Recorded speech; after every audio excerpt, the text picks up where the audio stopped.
ओम नमो नारायण। वाल्मीकि जी ने जो रामायण लिखी है वो रामायण हम स्टार्ट कर रहे हैं।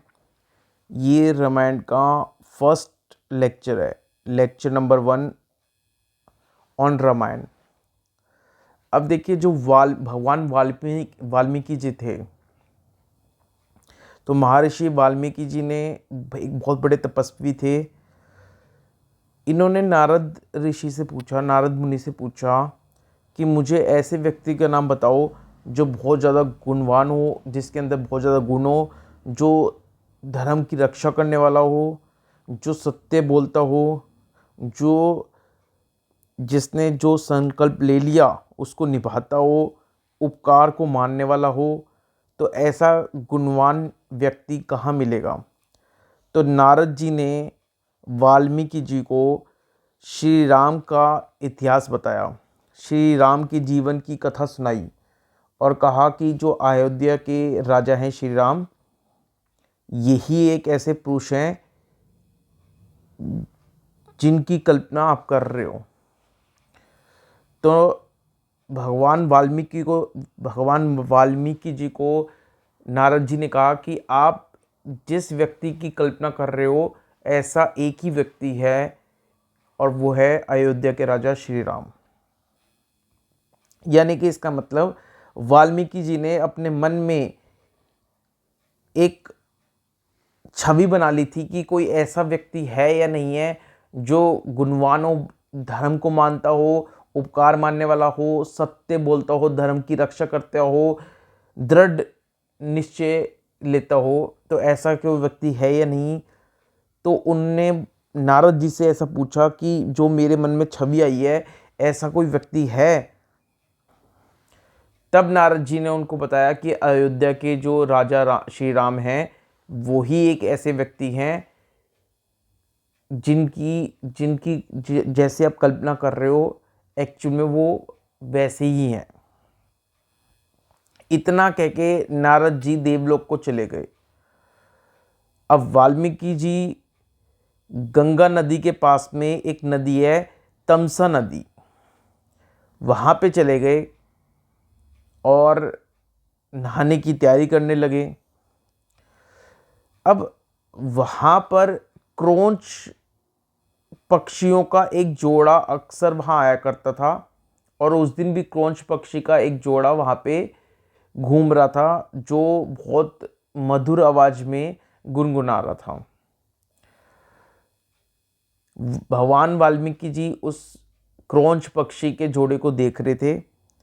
इतने में ही एक निषाद आया जो पक्षियों का शिकार करता था और उसने उस क्रोंच पक्षी के जोड़े में से जो नर था, मेल था, उसको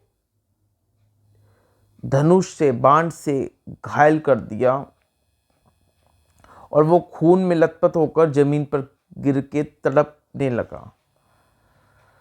भगवान वाल्मीकि जी को इस क्रोंच पक्षी पे बहुत दया आई और उन्होंने निषाद को कहा कि निषाद, तुझे जहाँ कभी भी शांति नहीं मिले, तुझे पूरे जीवन में कभी भी शांति नहीं मिलेगी, क्योंकि तूने एक ऐसा अपराध किया है कि जो क्रोंच पक्षी था, जिसकी कोई गलती नहीं थी, जिसका कोई अपराध नहीं था, बिना अपराध के तूने उसकी हत्या कर दी है। बाद में इतना कहने के बाद में वाल्मीकि जी को रियलाइज़ हुआ, वो विचार करने लगे कि मैंने गुस्से में ऐसा क्यों कह दिया, मैंने जो ये निषाद है इसको क्यों शाप दिया। उसके बाद भगवान वाल्मीकि जी नहाते हैं और अपनी कुटिया में वापस लौट आते हैं। फिर अफसोस करने लगते हैं कि मैंने निषाद को शाप क्यों दिया। इतने में ही ब्रह्मा जी वहाँ पे प्रकट हो जाते हैं और ब्रह्मा जी वाल्मीकि जी के इस अफसोस पर हंसने लगते हैं और वाल्मीकि जी से कहते हैं कि ये मेरी प्रेरणा है, मेरा संकल्प है, तभी तुम्हारे मुंह से ऐसी वाणी निकली। उसके बाद ब्रह्मा जी वाल्मीकि जी कहते हैं कि नारद जी से आपने श्री राम के चरित्र के बारे में जो भी वर्णन सुना है, अब आप उसको एक छंद में लिखिए। और इतना कहने के बाद ब्रह्मा जी वहाँ से डिसअपियर हो जाते हैं।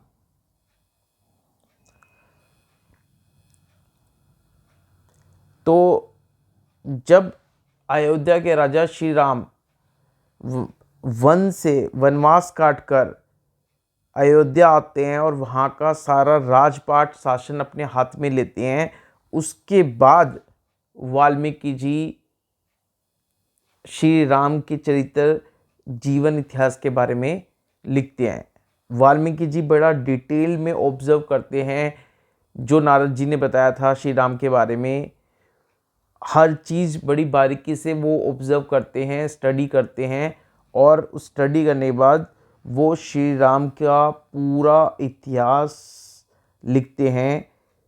और उस ग्रंथ का नाम जिसमें उन्होंने श्री राम के पूरे जीवन के बारे में लिखा है वाल्मीकि जी ने, उसका नाम वो रखते हैं रामायण। ये जो रामायण है जो श्री राम के बारे में है, ये रामायण 7 कांडों में है। 7 कांडों का मतलब 7 बुक्स में, 7 बुक्स में लिखी गई है ये। और ये 7 बुक के अंदर लगभग 500 चैप्टर्स हैं। और ये 500 चैप्टर में लगभग 24,000 श्लोक हैं। तो रामायण 7 बुक्स में है, 500 चैप्टर हैं और 24,000 श्लोक हैं। तो ये रामायण भगवान वाल्मीकि जी ने लिखी है। श्री राम के जीवन के ऊपर आधारित है ये रामायण, जिसमें 24,000 श्लोक हैं। ओम नमो नारायण। नेक्स्ट वीडियो में मिलते हैं इसके अगले पार्ट में। ओम नमो नारायण।